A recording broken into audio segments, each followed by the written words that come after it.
Hello everybody, welcome back to my channel.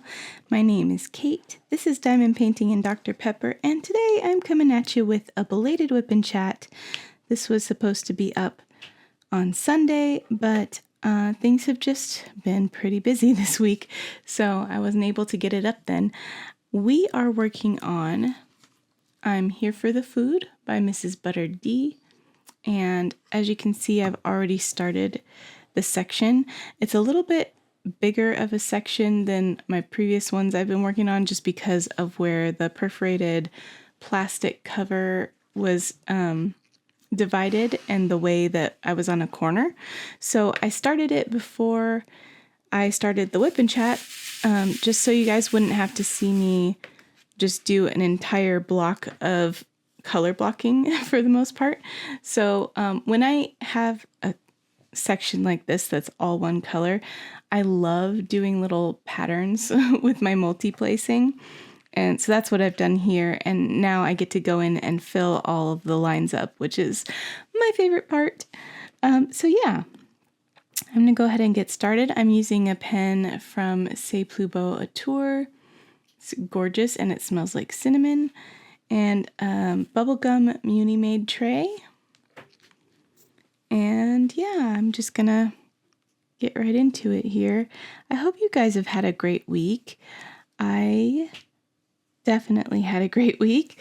So if you guys watched my WIP and chat from last week, you'll know that this week my husband and son and I went to Disneyland for a family vacation, and we got back late Thursday evening, and it was very, very fun. So we left Monday morning at about 5:45 a.m. and my husband and I decided to just drive straight through and get there in one day. And we live in Oregon, but it's a straight shot from where we live down I-5 to Anaheim. But it still took us about 15 hours to get there. Sometimes I forget, living in just one state above California, just how big the country is.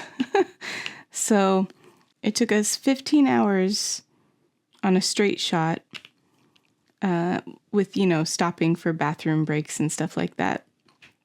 We didn't even sit down to eat lunch anywhere or anything. It was just drive right on through. Traffic was not too bad until we got to LA, and then it was annoying. People in California don't know how to merge, apparently. I almost got sideswiped more than once from people getting onto the freeway and just deciding they were coming right over into me. And one of those was a big, semi-truck. So that made it extra concerning, but we survived. My husband drove all the way to Sacramento. He took the first shift, and then we switched, and I drove all the way to our hotel in Anaheim. And my husband usually is the one that does all of the driving when we're going somewhere together because he tends to get car sick if he's not the driver. But this time he brought some Dramamine so that he could take that and not have to do all the driving and hopefully not get sick. And luckily, the Dramamine seems to have worked because he didn't get too sick. He just got kind of wiped out. Both of us were wiped out at the end of that 15-hour drive. And Casey, he's a really good traveler. He just sat in the back seat and he brought his Switch and he brought a bunch of books. And he read and played Switch and barely even asked, "Are we there yet?" So we stayed at the Grand Californian, which is the one that's right on the Disney property. We've never stayed at that one before. Usually what happens is that we try to scrimp and save and go to a hotel or a motel that's close, but still you need to walk over a mile to get to the park, or take a shuttle if a shuttle is available. And I gotta say, it was really, really nice to stay right in one of the Disney hotels where you could literally just walk out into either downtown Disney or California Adventure and not have to make it a big ordeal to get to and from your hotel. We took advantage of that several times where it was the middle of the day and we were feeling a little bit tired, and we just decided, oh, let's go back to the hotel for a bit and chill and rest our feet. And that's not something that we have ever been able to do before. Like, we've pretty much had to stay at the parks the entire day because getting to and from the park was a big to-do with either riding a shuttle or walking really far. And if the whole point is to like rest your feet, then walking really far is not going to help with that. So it took a lot of the stress out of the visit and made it a lot more enjoyable, but it was more expensive to stay there. So that's the trade-off. However, before we decided to go to Disneyland, my husband and I were looking at going to Hawaii together. And for just the two of us to go to Hawaii and stay at a resort there, it still would have been more than the entire trip we just took to Disneyland with Casey, including food, gas, hotel, park tickets, everything. So we still came out ahead on that one, I think. So we drove down Monday, and then we had Tuesday and Wednesday to go to the parks. And we hit all the major attractions, but we also kind of took it easy. Like, we weren't trying to min-max our time there and like get to everything we possibly could, because we just wanted to have a relaxing time. So we only spent probably a little over half of each day actually at a park. And then we'd come back to the hotel and we'd go swimming, or we'd go to downtown Disney and wander around there and have dinner or whatever. So yeah, it was really relaxed and really fun. And I even got my son to go on the Guardians of the Galaxy breakout tower with me, which at first he was adamantly against. And I tried not to guilt him or anything. I was just like, oh, okay. And then as it was nearing the end of our day at California Adventure, he said, well, maybe I'll go on the tower. So I tried not to give him any time to change his mind and got us in line right away. And he went on it, and he was a trooper. He said it made his stomach drop to his feet, but that he survived. So that's one of my favorite rides. Both that and the Hollywood Tower Hotel, Tower of Terror, that's at Disney World and used to be at California Adventure before they changed it to the Guardians Tower. I just really enjoy that ride. But I don't want to go on it by myself. So I'm glad I was able to go on it with him. And he had a death grip on my arm, but I don't think he totally hated it. I was going to try, I mentioned in my video last week that I was going to try to see if I could vlog the trip, but I was just enjoying the time there with my boys and mostly taking pictures. So I might include some of these pictures in this video. But yeah, one of my favorite parts of the trip was that on Tuesday evening, after we had spent the day at both California Adventure and Disneyland, the boys got pretty worn out. And so they decided they were going to kind of go to bed early and just chill in the hotel room. And so I was able to get together with Katie, Diamonds and Washi, who lives in that vicinity.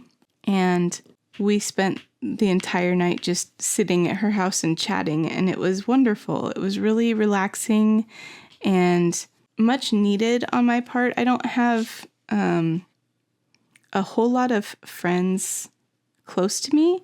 I do have a couple really good ones.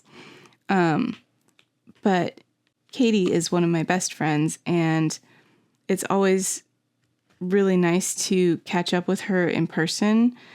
I was able to go down and see her a year ago, and that was a wonderful visit. And this was just kind of like a mini visit, but it was really nice. I wish we lived closer because I just really enjoy chatting with her and spending time with her. And she was so nice to drive all the way to the hotel to pick me up and then all the way to bring me back, even though I had a car there. But let me tell you a story about parking. So we got there Monday night, and it was like almost 9 p.m. And we were tired and hungry, and we stopped at the little 20-minute parking to take our stuff, our luggage up to the room, and then I was going to go do the self-park and park the car in the parking lot that they have designated. It's like across the street. And so I went back to the gate of the Grand Californian, and I asked, okay, do I just go straight across here? Because straight across from the gate is like another gate to get into a parking lot at another hotel. And they were like, yes, go straight across here. And in front of me, there's 4 lanes with a divider in the middle. And this lady at the gate told me, stay on the left side of that divider and go into the right lane so that you can get in. And I was very confused because when I got over there, I had to cross the street to get over there, and I was in the left side.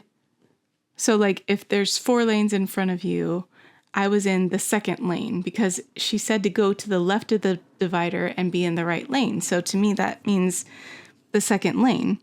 But as soon as I kind of got over there, I noticed that the arrows were pointing towards me, and like the, I don't know what they're called, the things that like move up so you can drive through and then move back down afterwards. Those were all facing the wrong direction. And I was like, I think I'm going down the wrong side of the road. So before I got further than I could turn around, I pulled a hard right and went around the divider and got into the left lane of the right 2 lanes. So then I was in the 3rd lane. And there was someone at the gate there, and he told me to go on through and park in I said, I'm here from the Grand Californian, and I am doing self-park. And he told me to just turn right into the little parking lot past the gate, and that's for the Grand Californian. So I did that, and I went around several times in that parking lot, and it was packed. It was completely full. And I was like, okay, what do I do now?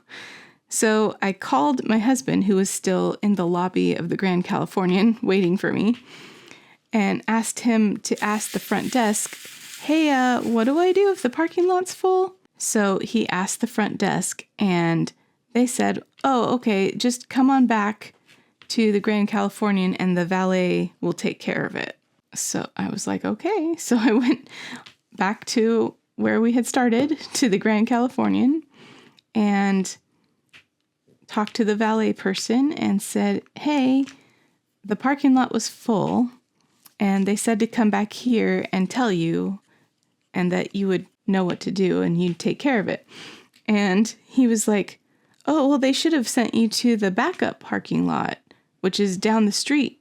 You have to, turn left at the light and go down and then turn right and blah, blah, blah. And I was like, okay, well, at this point, I'm just ready to go ahead and pay for valet parking because I've been trying to park this car now for 20 minutes, and I need to get inside and get something to eat and get out of the car. So I was like, is it okay? Can I just pay for valet parking now? It's so self-park was $40 per day, and valet is $70 per day. But at that point, I was just so tired, you guys. So I was giving up. I was like, okay, I'll just pay for valet parking. But the guy said, no, I talked to my manager and he said because of all the trouble, we'll give you valet parking at the self-parking price. And I was like, oh, that's really nice. Thanks.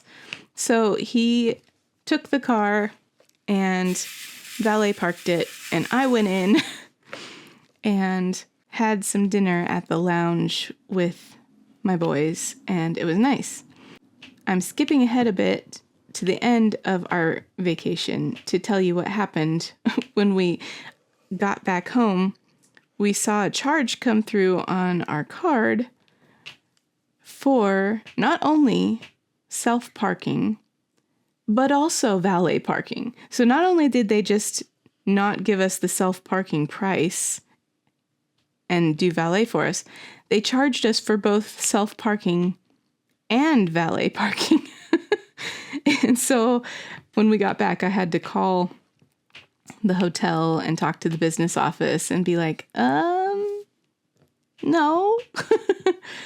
And so they verified that, yes, we only have one car and all that. And I didn't care at that point whether we paid for valet or self-park, but I didn't want to pay for both.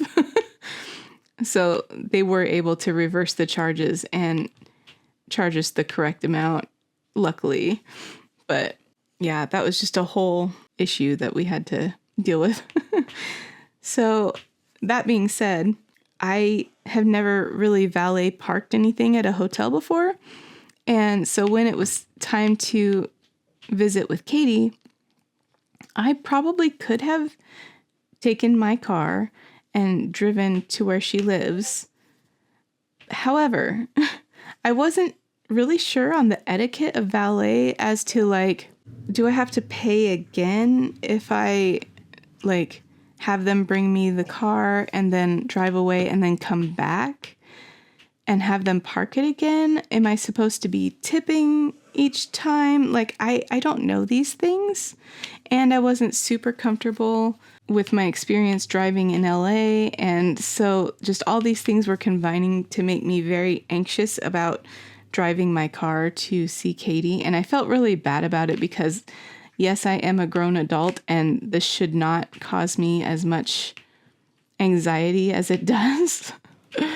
But those were the things going through my head. And luckily, Katie was very understanding and said it was no problem for her to just drive over and get me. And luckily, there wasn't much traffic, so we got to spend a lot of time together, even though we had to drive both ways and stuff like that. So it worked out, but I felt really bad. And I offered to pay for gas or anything like that, and she wouldn't let me. But yeah, it was a whole thing. So yeah, we had a park hopper for Tuesday, and we started out at Disneyland because the hotel gave us early magic hours. So we were able to get there Tuesday morning, right before 8:00 when all the rides opened. So we could get into the park, but we couldn't go to where the rides were until the rope drop at 8 a.m. So we stood in line and managed to hustle over to Rise of the Resistance and Galaxy's Edge and get in line for that right away because I know it's a fairly new ride. It was there a year ago when I was there visiting Katie, but it was pretty new then, so it's still pretty new.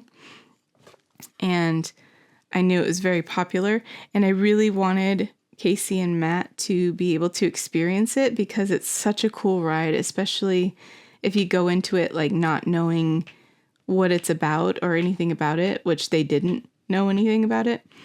And so we were able to get on there with only a 35-minute wait first thing in the morning on Tuesday, and they really enjoyed it. And I was thrilled to be able to ride it again too. And then actually the next day when we had just a Disneyland pass, we didn't have a California Adventure pass that day, we were able to ride Rise of the Resistance again because we happened upon it at a time where it only had a 40-minute wait. So we took advantage. We were walking by and we were like, wait, 40 minutes? We should do that. So we got to ride it twice, which was awesome. And we also got to do fast passes I guess they call them lightning lanes now, for Mickey and Minnie's Runaway Railway this time, which I had never been on before, and neither had they. And that was fun too. That one was in Toontown. And yeah, I'm glad we got to do both of those things. Some of the notable things we didn't get to do was that Splash Mountain is closed now, being refurbished to be themed around The Princess and the Frog. So it's fully closed, and I guess as part of that, or because of that, they had also closed the Haunted Mansion, which Casey was disappointed because he was really looking forward to going to the Haunted Mansion, but it was closed. However, we did get to ride the Indiana Jones ride, which I haven't gotten to ride but once, and it was many, many years ago. So that was fun to be able to do again. It just had always been closed whenever I happened to be there since that first time I rode it. And so that was fun. And of course, we got to do Pirates of the Caribbean and Big Thunder Mountain, another one of my favorites, and what is now called Hyperspace Mountain, which even just a year ago, it was just still Space Mountain. And now it's all themed on Star Wars, and it has a bunch of sound effects and like a whole story that it didn't have before. So that was fun. And Star Tours has also been revamped again. And it now included like the Mandalorian in part of it and stuff like that. So it was really fun to see all the changes in that one. Star Tours has been around, since I was a little kid going to Disneyland with my family, and it was always a favorite of mine. So it's fun to keep seeing it be updated, because when I used to go as a kid, it was the original trilogy, and then I remember I went once and they had changed it to the prequel trilogy, and now it's like the third trilogy, and it includes The Mandalorian as part of it. And yeah, it was really fun. I love that they keep it there and just keep making it relevant. Although I do miss like the old versions. So I don't know, maybe once in a while they bring those out again and let people experience them again if they still have them. I don't know how that works. Is it like, can you pull up separate programming and do that whenever you want? I don't know. And then one of Casey's favorite rides at Disney World is actually in the Animal Kingdom, and it's Mount Everest. It's the Everest roller coaster. And I love that one too. But they don't have that one at Disneyland. Instead, they have the Matterhorn. So I wanted to make sure and take Casey on the Matterhorn. But man, we didn't have a lightning lane for that one. And that was the longest line we stood in. And unfortunately, a lot of it was like, it was midday and a lot of it was not shaded. It was out in the sun. And so he and I got very hot. And it's a pretty short ride for like an over an hour wait, but I think he still enjoyed it.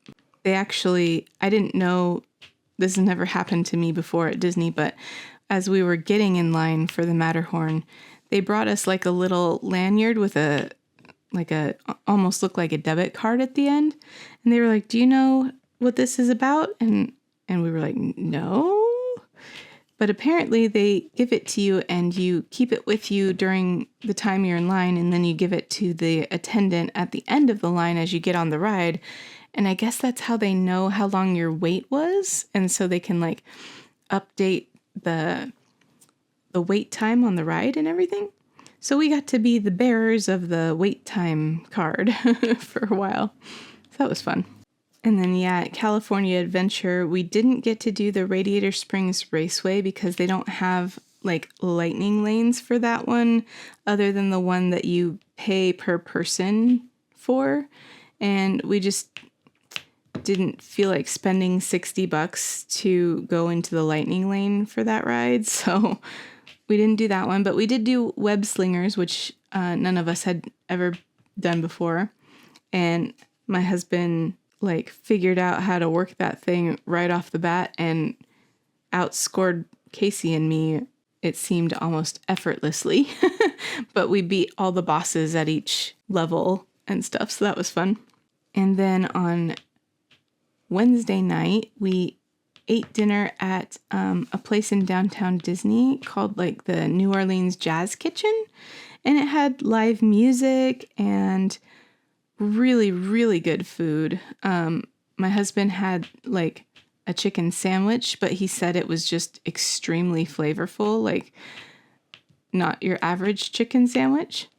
And I had the blackened chicken mac and cheese, which was so delicious.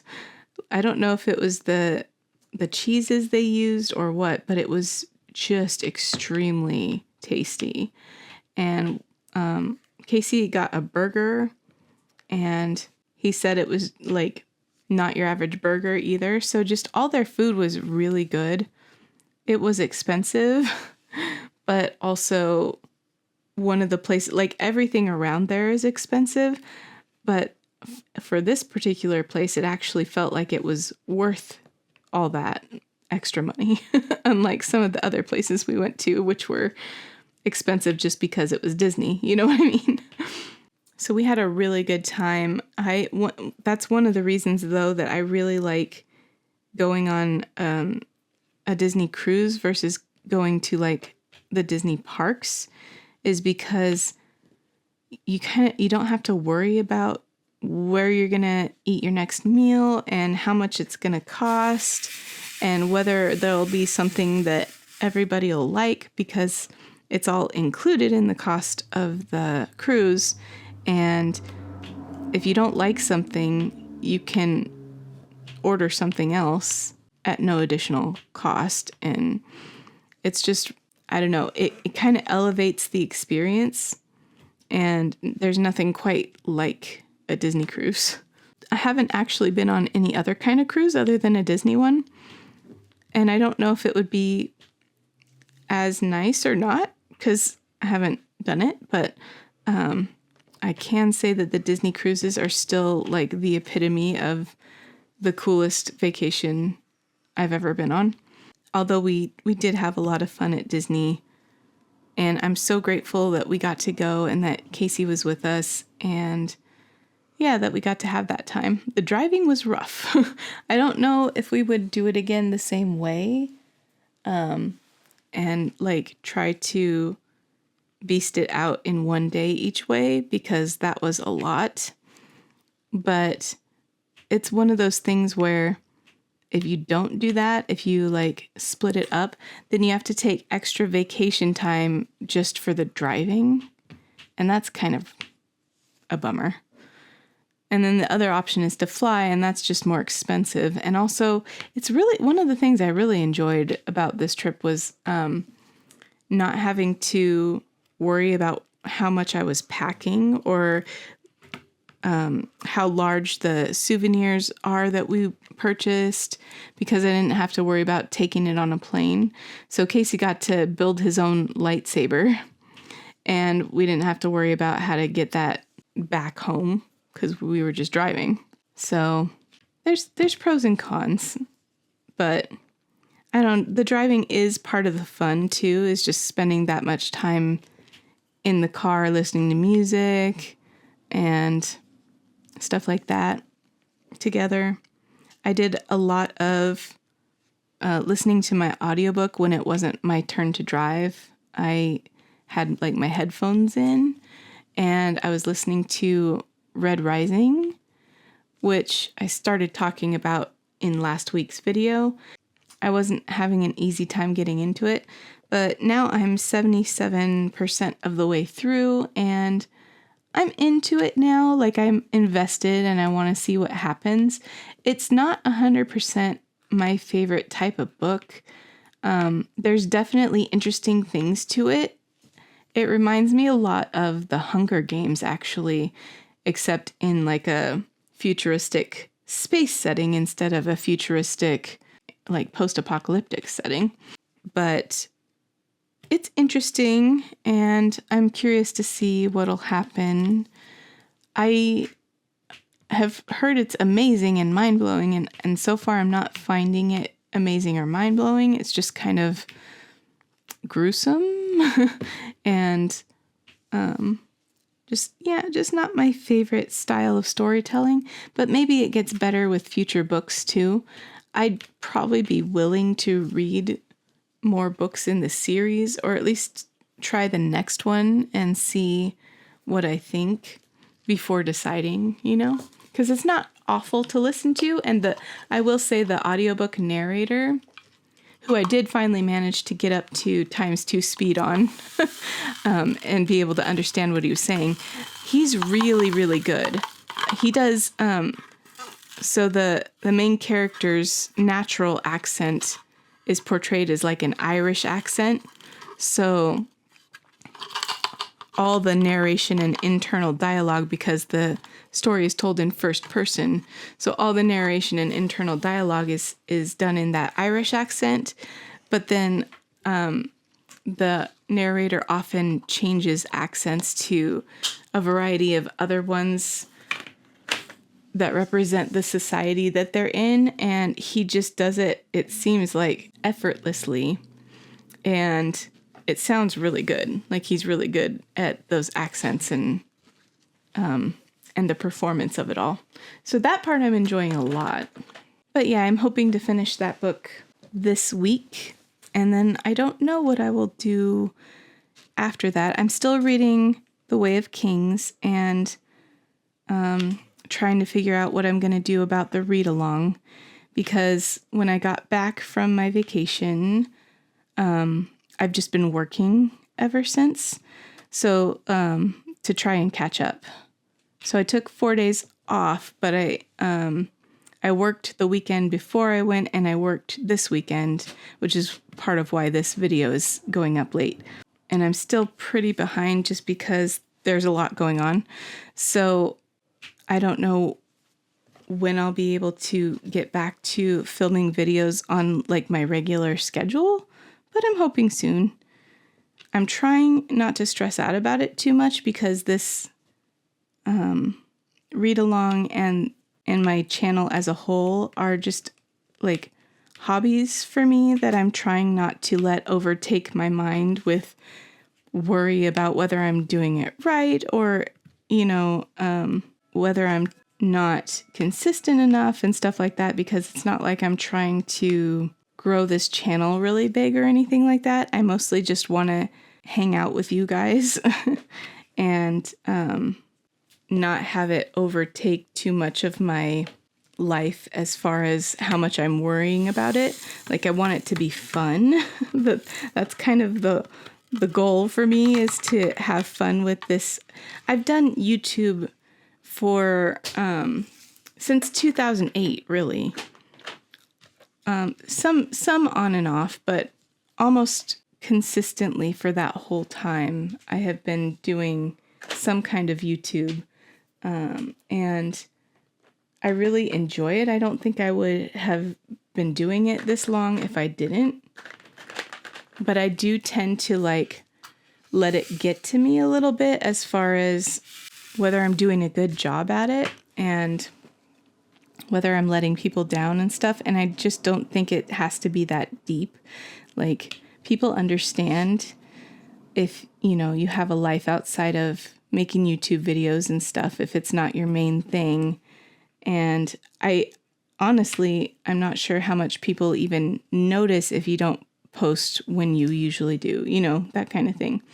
Especially if you're a smaller creator like I am, where people aren't necessarily looking for your videos at a certain date and time.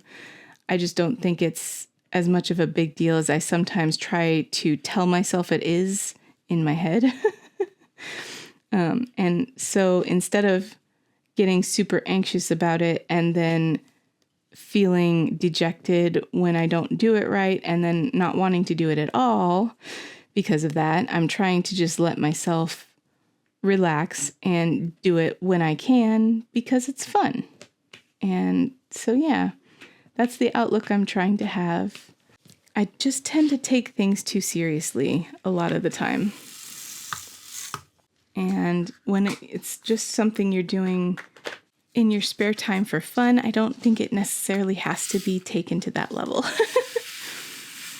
Not that I don't want to be consistent or reliable for you guys, just that I need to keep in mind like my priorities, which are family and work and all the normal day-to-day stuff, and then YouTube. It has to just be in the correct hierarchy, if that makes sense. I am getting close to done with this section, and we're only like 40 minutes into the WIP and chat, so I don't know if I should start another section after this or just cut it off early, because I really don't have that much more to talk about. I was going to talk about the fact that my husband and I are watching Fallout, which was just released on, I think, Amazon Prime, I think. And he's a big Fallout fan. He has played all the games and really enjoyed them. I have only played, actually, funny enough, the version that I've played is Fallout 4 on the VR. And I couldn't get very far into it because, guys, it's really scary if you're in VR and you're fighting big mutants and atomic bombs are going off in the distance. And like, there's dark spaces with giant bugs and all that stuff. So yeah, I didn't play it very much. But the vibe of it is kind of cool. The vibe of the game, because it's one of those, it's a post-apocalyptic game. And it almost feels like when the world went to crap, it was sometime in like the 50s. And so it's got this weird post-apocalyptic mid-century modern kind of feel. So yeah, the show has that too. And my husband, I think, is enjoying the show because of all the nods to the game. I don't know that I'm enjoying it as much as he is, mostly just because I'm not seeing all of these references because I haven't ever really played the game. And then also it's very gory. It's just one of those shows that like really likes to shock you with gory visuals. And I'm not 100% into shows like that most of the time. Like, I can take it. It's fine. It's just not super enjoyable to me. But I do like some of the characters, and others of the characters I don't like so much. And that's another thing, is like, if I'm going to watch a show or read a book for that matter, I really want there to be at least one character that I can identify with and root for. And if there isn't one, I have a hard time getting into it. But yeah, luckily in this show, there's a couple of characters that I am enjoying and rooting for, even if there are some that I really am not enjoying. But I am liking the fact that it's something for my husband and I to watch together, because those kind of shows are few and far between, it seems like, where we'll have a show that we both want to watch and that we'll sit down and only watch together. So it's nice to have one of those again. I also noticed that The Three Body Problem is now out on Netflix, and I really want to watch that, but I kind of am thinking that I should read the books first, because it's based on a book series that I am actually interested in reading, and I don't necessarily want to be spoiled for the books by watching the show first, especially since shows are usually not as good as books. So I might have to get to that book series fairly soon so that I can watch the show. Okay, that is a finished section. Yay! I have to roll and see which of my WIPs is next, and I can't do it when I'm filming because I do that on my phone. So I think what we'll do now is we'll go into yay or nay, and then we'll end the video. So Let me gather up all of our responses for yay or nay, and I'll be right back. Okay, so last week's yay or nay question was, do you remember anything or do you have any memories from before you were 3 years old? And for me, it's a yay. I don't know if you can hear my cat meowing in the background, but that's my cat, sorry. I do remember a few really random memories, and they're all very odd.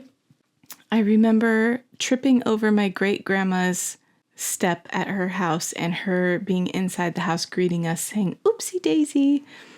I don't know why I specifically remember that. And then I remember after she passed away, my parents were talking to somebody about how she was going to be cremated, and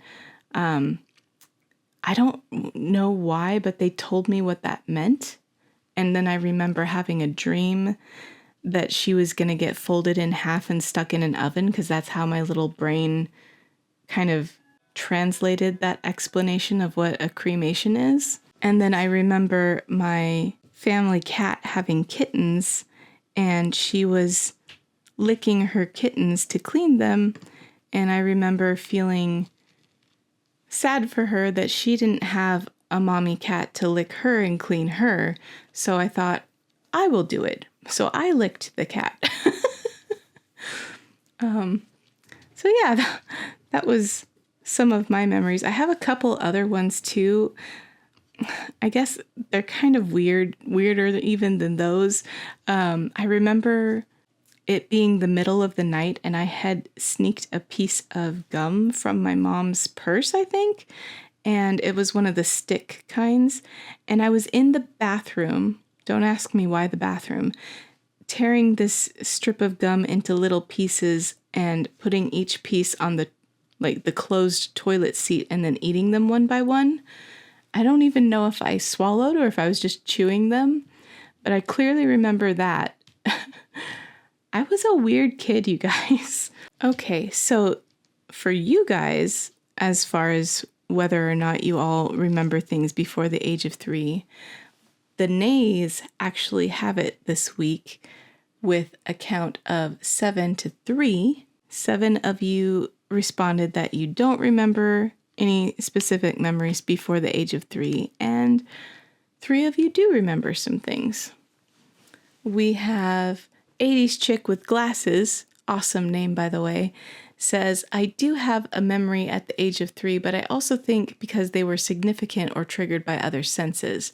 My most vivid memories are my dad and I at the hospital meeting my sister for the first time, my dog chasing me around the house playing, and riding the lawnmower with my dad. Those are some great memories to have, and not at all weird like my memories. Gail McCormick says, nope, definitely don't have memories before 3. I can't even say what my earliest memory is. I can think back and remember moments from, say, first grade or kindergarten, but I'd really have to think to be able to identify anything before that. A lot of childhood memories aren't really connected to a particular time, so it's hard to say. Yeah, I totally get that. Like, I couldn't tell you exactly when those memories happened that I remember. I just know that they were at houses I lived in before I was 3, so that's why I know that they're from that age. And then Diamonds and Sparkles said, it's a yay for me, but as in a comment I read down below, it's greatly triggered by smells for me. I'm sometimes in a random place and suddenly say, oh, it smells like daycare, but it's just small flashes of images in my mind, not a full picture. So yeah, some really interesting responses from you guys that time. Memory is such an interesting thing to discuss because it's very subjective and not necessarily very accurate.